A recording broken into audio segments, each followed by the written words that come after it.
Why am I holding up the booklet for Shantae, Half-Genie Hero? For Wii U, I mean, that part's not really super relevant, I guess. Well, I'm doing this because this is Real Person Reviews, and I'm Sam, and I'm a real person. And today I want to talk to you about another part of Shantae Half-Genie Hero. Something I didn't actually think I would be doing with this game again, because I thought I already covered all the stuff on it, at least as far as just the Wii U version and all the DLC and all this stuff. But it actually got an extra edition. And it was like maybe a month or so after I had done the whole Shantae week thing or whatever, where I reviewed all those Shantae games. They added in a free update, which included, there was like a little like unlockable like bonus dance thing to transform into the tank from Blaster Master Zero. That's just something that was unlocked later, and I tested that a little bit. It's, whatever, I don't know how useful it's necessarily going to be to have, but like, that's a little thing they added as a bonus part of that crossover. But the other thing they added was an extra mode, which was Jammies mode. That was the name. But holy shit, Jammies mode.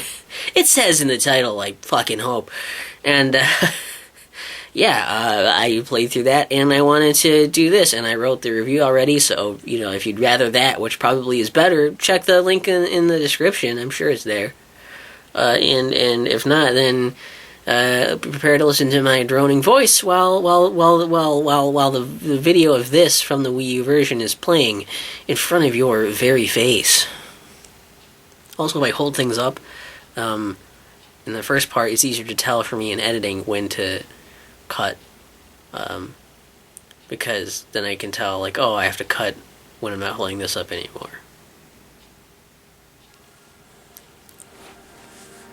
So Jammies mode is a lot like the other DLC. If you haven't checked out the previous parts of the review, I would encourage you to do so, just so you have an idea of what's going down here. But as far as this free DLC is concerned, basically the story thing is that Shantae wants to invite all of her new friends, meaning the people you have encountered during the game, the bosses and enemies and whatnot. She wants to invite all of them to her place for the ultimate slumber party. That's the plot. And you do so by going through familiar levels, fighting familiar enemies, and ultimately doing that to recruit them and invite them to your party. When you're playing, gameplay is the biggest change here. Most of the gameplay, where you can still run around and jump and duck and crawl and whatnot. Your attack is a short range smack with a pillow. That does do considerable damage, probably due to make up for its short range.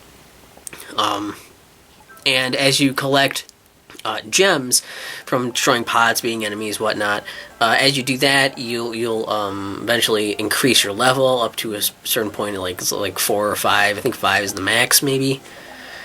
Something like that, and it's essentially, you'll just do that up until, as your levels go up, your pillow will do more damage, and you can swing it a little more quickly. Whenever you get hit, you lose some of those gems. You only have 3 hearts for health, that's all you get the whole time. And you have the ability to, basically, you have magic, and your magic ability can allow you to throw around these bouncing sheep that fly out and attack things. And if they hit, if the sheep hit those things during their bouncing arc.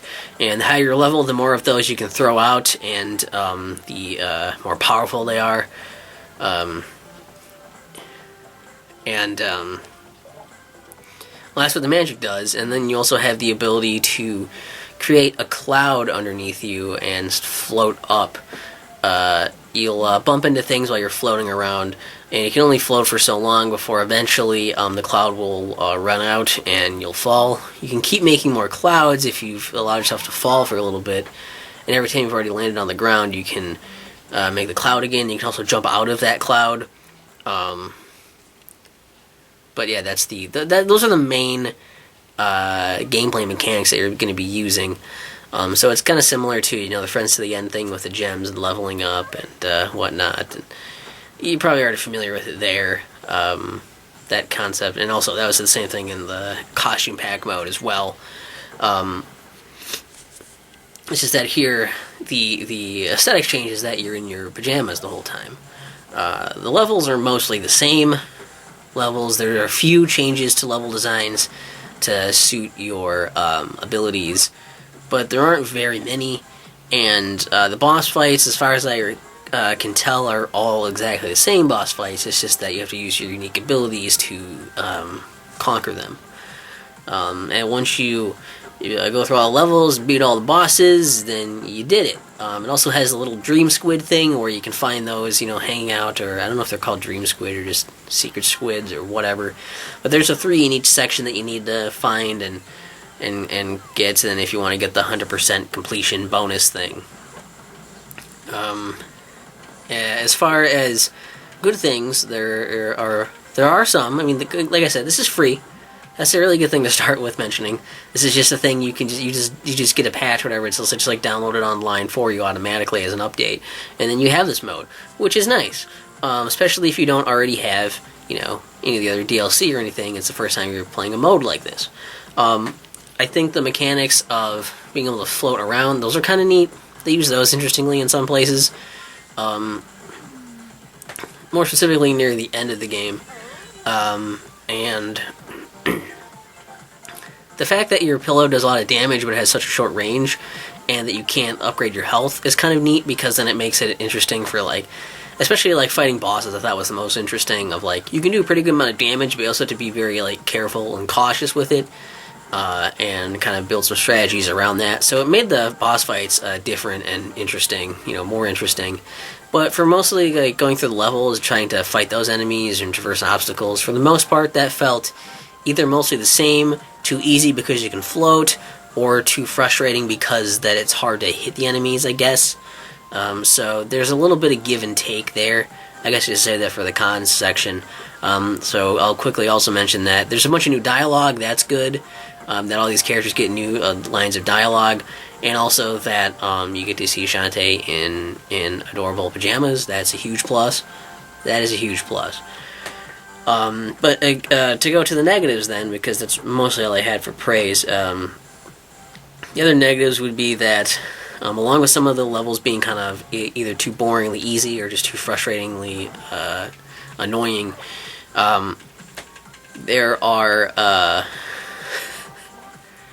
there's not much of an incentive to get those dream squids again, unless you just want this slightly different, it's just kind of palette swapped end cards for doing different completion percentages, like how fast you did it. If you do it fast enough, there's one, and you get 100% completion, there's one, and one for just beating it at all, and one for doing it really fast and getting everything. And it's those would be cool to see all. It would be cool to see them all. I just don't want to do all that stuff to see them all. It's just kind of a little bit daunting to have to go through and do so much to get there. Also, they don't really do anything new with music, and they don't do a lot with the characters. The new dialogue is nice, but I was kind of hoping there would be a thing of oh, you can see all these characters in their pajamas. Why I don't get to see Risky Boots in pajamas. I don't get to see Giga Mermaid in Giga pajamas. What is that? What's going on? Where there are hardly any jammies in Jammies mode, other than on Shantae, which, is the most important person to put in Jammies. I'll admit, I was Sleepy Shantae from the beginning of the main game was really cute. I want to see more of that, but why doesn't everybody get the same treatment? It would have been awesome. I don't know. Also, a couple parts to mention in particular. There was, if I can remember both these parts, basically there was a part in the sand tower was really frustrating because there were these things of fire that go around and shoot, and you can't really do a whole lot to time it very well in there. Essentially, you have to kind of get lucky and hope they don't shoot a bunch of fireballs at you when you're trying to use the cloud to get up. And if you're unlucky, you'll just keep getting hit and getting knocked back down, and the worm thing that's still going up the tower will kill you. And that's frustrating. You have to kind of basically hope you get high enough. If it hits you, you can try to quickly get back into the cloud, and then try to use your invulnerability frames to get you up high enough to be able to jump out of the cloud to get up to the next platform. And the other thing was in the Haunted Mansion later, that area where there are the spiders that are all over the fucking place, especially if we're trying to get the Dream Squid. I was like, I want to try to get those. And it's really hard here because like these spiders are fucking assholes. They take a lot of hits to kill, even at max damage, and they can block a ton. And sometimes I notice when they're blocking, they're hitting them. Sometimes you'll stop, so they'll stop blocking, and then like you're able to get a few hits in. But the problem is that sometimes they'll decide to just walk forward right into you, even though you're continuously swinging at them, and they take off a bunch of health when they hit you. So you can't really afford to, have them do that. And I thought, like, I'll just fly over them, but they also will swipe upwards at you, and in those narrow hallways, you can't just swipe up and, float up and get past them. They'll just swipe you down and do that damage. So a tip there is to just throw a bunch of sheep out there real quick, and the spider will probably block most of the sheep, but then float over the spider as it's dealing with the sheep. You do that to those spiders, then like basically using those as decoys to get you across, so you won't get swiped out of the air when you're floating across, and then just avoid confrontation. Those are my tips for those really annoying parts, because man, those were frustrating.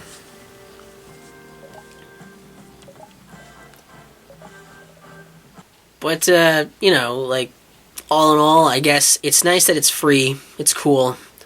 Jammies mode, at least put Shantae in Jammies, and I can't complain too much about that, especially for a free update that I wish I had seen sooner and hadn't come out just like a month after I did all those reviews, goddammit.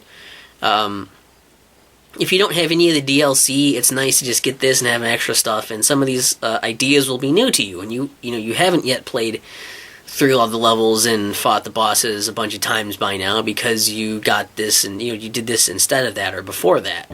But if you've already done all the DLC stuff or even some of it, this is going to feel like a lot of rehashed content. It's going to feel like a little flimsy. It's a nice gesture having it be a free update and all, but I would have rather, like some of these other ones, I would have rather have original stuff, like maybe a smaller scale, but more original stuff there to work around what they built, those mechanics a little bit more, or to just wait and save that content for a different game and work it into there. Again, it's more of the base of the game, rather than as kind of like side content, trying to ape off of what they already had for resources here, and then, tweaking it a little bit. Like, I would have preferred them to just go the full mile with it. But it's still nice, it's free, so there's not really much reason not to do it unless you're just like sick of playing through the same content a bunch. Then I guess you could skip it, but otherwise, why not check it out? And if you like it, maybe you'll want to get some of the DLC. Who knows? What do you guys think of Jammies mode and or the other DLC and the other shit? Like, let me know in the comments. And also, man, like, the only thing left for this game, it would be if I would get the, Ultimate Edition. I don't know that would be necessarily worth even getting, since I already have all this DLC and all this shit here, but do let me know in the comments if you have that and you think there's something there that would make it worth getting that version. I'll probably eventually get it anyway, just because I really like Shantae, but is it going to be worth getting it, or am I going to be disappointed that I got it once I eventually do, because it's just all of this stuff in one package? Really interested to know. So that's stuff for the comments, and I was going to turn this around and show the back, but there's not much on the back of this. And, like, let's face it, like, you want, this is what you want. This is what you want to end on. You want to end on fucking, look at that. Oh, yeah. Hell yeah.